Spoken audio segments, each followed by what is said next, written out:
Shalom and all praise to the Most High, our creator of heaven and earth, the Ancient of Days, the Lord of Lords, the King of Kings, our provider, our creator, our redeemer, our sustainer, our healer, our everything, the Holy One of Israel. So what he's put on my heart to speak about today is just exposing who Esau really is and why there's so much hatred in this world, specifically in the United States, but in the world in general. What's really going on, why there's so much enmity, if you will. So Esau is the seed of the stock of the Caucasian race. It just is what it is. They hail from the mountains of Seir. And, before I go any further, we'll go back to the origin. And this is when they were born, when Jacob and Esau were born. And it reads, Genesis 25:25, and the first came out red all over like a hairy garment. And they called his name Esau. So that hairy garment part is going to be key. That word hairy comes from the word seir, where we get the term Sierra Nevada, Mount Seir, so on and so forth. But Yah says in Malachi 1 that I have loved you, saith the Lord. Yet you say, wherein hast thou loved us? Was not Esau Jacob's brother, saith the Lord? Yet I loved Jacob, and I hated Esau. And he laid his mountains, the Sierra Nevada, and his heritage waste for the dragons of the wilderness. So Yah hated Esau. He hated him for multiple reasons. The jealousy of his brother, the wickedness of who he knew he would become, for spoiling his seed line, just for multiple reasons. But back to that word seir. So that word seir literally means hairy or shaggy. That's what it means in the Hebrew. And again, that's the language, the original Old Testament was written in, what we consider the Old Testament of the Bible, right? The Tanakh, the Torah, however you want to call it. So the name means hairy. And I just find it very interesting that in the Sierra Nevada mountains, what do we see out there? We see a lot of Bigfoot sightings, a lot of just strange things from, that area in between Nevada and California / Oregon. But in the Bible, Sierra refers to a mountainous region. The region of Seir is located in Edom, right? That's where Esau's territory was, south of the Dead Sea. And if you know anything about history, south is north and north is south, west is east and east is west, meaning they changed the directions of everything so they could hide the land easier. And if you go into any museum and you look at ancient maps of Egypt or anything like that, they'll tell you that. So back to, how Esau became the stock of the right race. So he chose to interbreed with cave dwellers, troglodytes that lived in the region of Edom, Mount Seir, Sierra Nevada. And that's where we get, again, it's not, you look at the words on the page, guys, it's not me saying this. This is just, I'm putting forth the research. This is in the Bible. This is online. This is for anybody that wants to know anything. So Esau sold his birthright, and then he was given the mountain ranges of Edom, the Sierra Nevada, to dwell in.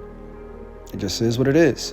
And when he got there, again, the Horites, the troglodytes, these are the people that, if you want to call them people, that he interbred with. This is where we get the Neanderthals from.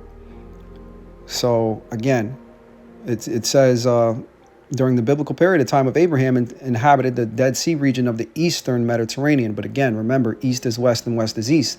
And the Mediterranean is what we would call the Gulf of Mexico, or if you're a MAGA fan, the Gulf of America, right?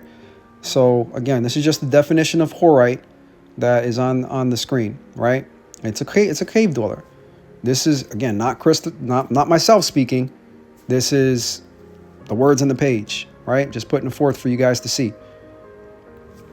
So their intent was to stay hidden. They did everything to stay hidden so that people wouldn't understand who they are in the world right now, because these people still exist, and these are the people that are running your Congress, your all the major corporations. These are the people that we call our oppressors right now. They created Christianity, warped our minds, put sweet for bitter, bitter for sweet. These are them, right? This is an ancient hatred that goes back to biblical days, 3,000 years ago, or maybe 2,700 years ago now. But it's an ancient hatred. And again, the Horites were people mentioned in the Torah, inhabiting regions around the Mount Seir in Canaan. And the land of Canaan is Nevada. I've proven that in other videos multiple times. It's Nevada without a shadow of a doubt. And Jerusalem is Great Basin National Park, and this is what they're trying to hide. That desert region, all those wastelands, it's like that because the soul of Yah's people is dead right now. He hasn't woken up the dry bones completely, but when our dry bones wakes up, that land is going to sprout, Nevada, like the Garden of Eden, right? So again, they did a halfway decent job of trying to hide the truth, but Yah only let them go so far because, in the end, in these, what you want to call it, the last days, he's going to wake his people up and give them another chance to come back to him and live by his law. Now it says, we are impoverished, but we will return and build the desolate places. Thus saith the Lord of hosts, they shall build, but I will throw down, and they shall call them the border or the territory of wickedness, and the people against whom the Lord hath indignation with forever. Again, Yah didn't start this. Esau sold his birthright first to his brother, and he regretted it when it came time to collect on it. When it came time for the blessing and everything like that, he regretted it, and he wanted to keep his birthright and his blessing and all those things. But once he sold his birthright and then started spoiling his seed by going into these way foreign women, if you even want to call them women, because again, there's some things on this earth that, people aren't going to tell you, but if you dig deep enough, you'll see that it's not only humans here, guys. It's not. There was other creatures left over from the flood. There's other things, right? Because God only destroyed the things with the life breath in it. It didn't destroy everything because there are things that did not have the spirit of Yah in it. And if you read very closely, you can come to that same conclusion. And that's who Esau mated with. Continuing, it says, I have loved you, yet ye say, wherein hast thou loved us? Was it not Esau, Jacob's brother, saith the Lord? Yet I loved Jacob, and I hated Esau, and laid his mountains and hid his ways for the dragons of the wilderness. All right, so again, they can't hide anymore. There's no way around it. We know exactly where the land is, Nevada, right? The promised land, which puts Esau, Sierra Nevada, the mountains of Seir, where we see all the Bigfoot sightings. Because again, remember, Esau came out shaggy and hairy and red, right? What is Bigfoot? Red, shaggy, and hairy, right? And he mated with the troglodyte, which again were probably red, shaggy, and hairy. And that's why you have so many different Bigfoot sightings all on the West Coast over there. And I know it sounds strange. I know it sounds like I don't know. I know it sounds strange, but it's just the truth. It's the whole truth, right? Continuing. So just on the screen, you're just looking at, this is the mountains of Esau. This is, the area all from Oregon down through Southern California. This was his heritage. This was his land, right? And Yah said in his word multiple times, he's gonna lay it waste. And it's a waste. It's a wasteland right now. They try to make national parks out of it or whatever, but it's waste. You can't do anything with the land. You can't do anything with the territory. It's rocky. It's cliffy. There's a bunch of caves over there, And again, this is where you see all your Bigfoot sightings in the western United States. Is this location? This is where it's concentrated, and you'll see a map here very shortly. All right, now just let this play for a little bit so you guys can see some of the pictures. This is Esau's heritage. Again, waste unto this day, as the Bible says.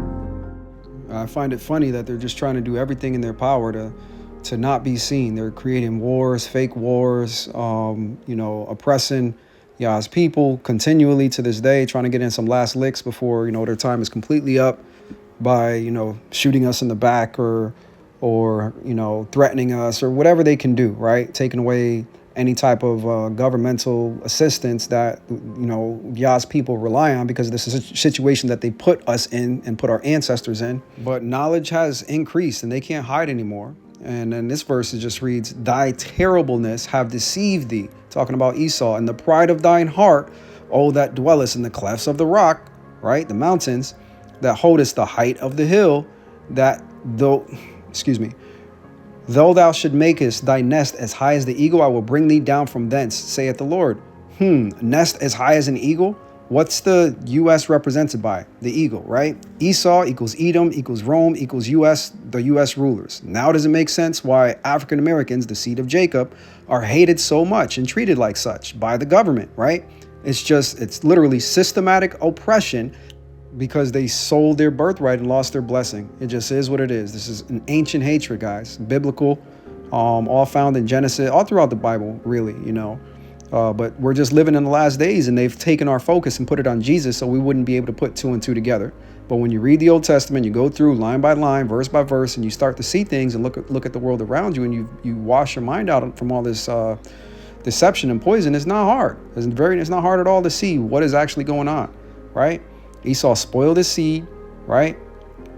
And Yah says in these last days, Esau's going to be rooted out. There's going to be no more Edomites. They're done, right? He's going to leave the children fatherless. It's not me speaking. This is in Jeremiah. He's going to leave he's going to leave their wives as widows and the children fatherless. It has something to do with their heart, right? Again, their heart is wicked.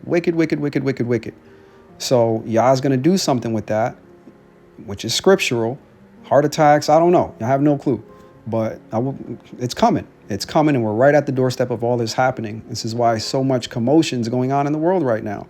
All meant to hide the children of Yah, all meant to hide Yah himself, right? They give you science, they give you outer space, they give you aliens, they give you everything but Yah, who created everything.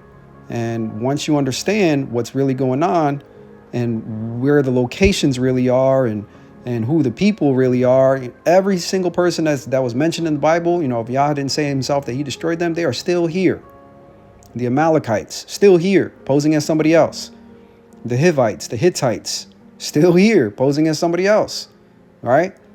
Tagarma, the sons of Tagarma, the sons of, everybody that you see in the Old Testament, they are still here under a different name, right? Where do you think the Europeans come from? Where do you think, the Celtics, all these other people, they come from somewhere, and they're mentioned in the Bible just by a different name. That's why we have all these races that just popped up out of nowhere in the last 400 years. Yah's people didn't listen. Now they're thrown into confusion. Now it's time for us to, again, wake up, live by his law, his Torah, and we'll see what they try to hide. I hope this helps you guys. All praise to Ahaya. Selah.